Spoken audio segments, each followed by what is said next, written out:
Je me suis rendu compte que j'étais plutôt sexiste très sexiste, jusqu'à mes années de lycée où j'ai fait mon coming out et je me suis rendu compte que le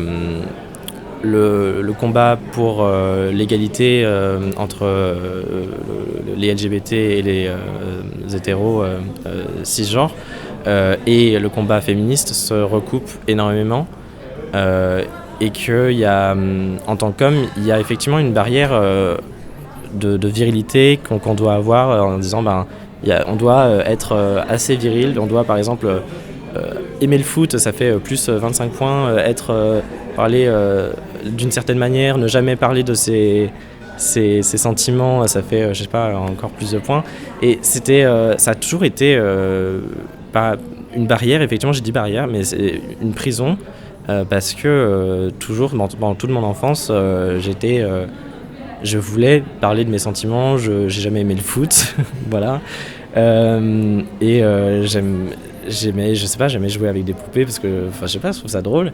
Et j'en avais marre de toutes ces barrières qu'on se fixait sur les genres en se disant un homme doit faire ça, une femme doit faire ça, ou les deux doivent aimer ces choses-là. Et c'est agaçant en fait, j'ai envie d'aimer ce que j'aime vraiment. Et pendant cette adolescence-là, je me suis rendu compte que j'aimais certaines choses que j'avais enfouies en fait. Parce qu'un homme n'est pas censé aimer ça. Moi personnellement, je suis contre le féminisme et je suis contre l'égalité, pour qu'on dise que les garçons, ça doit être...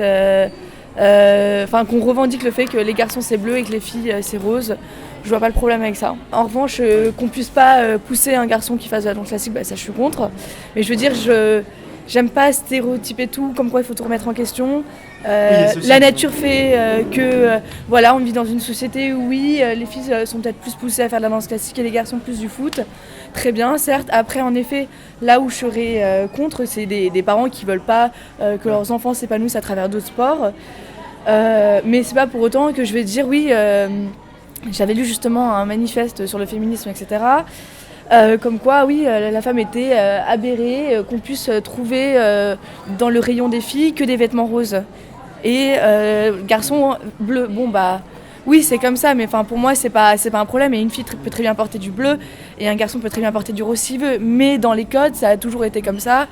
Et moi je vois pas trop de problèmes. Au collège ou au lycée, les gens vont dire des conneries partout, sans les penser vraiment, sans être au courant de quoi que ce soit. Je pense que ça peut avoir un impact énorme sur un jeune, un mec qui est pas trop confiance en lui, qui est passionné par la danse et par la musique classique, et pas du tout comme les mecs de son âge, comme nous on était à notre âge, où on aimait le foot et les jeux de guerre.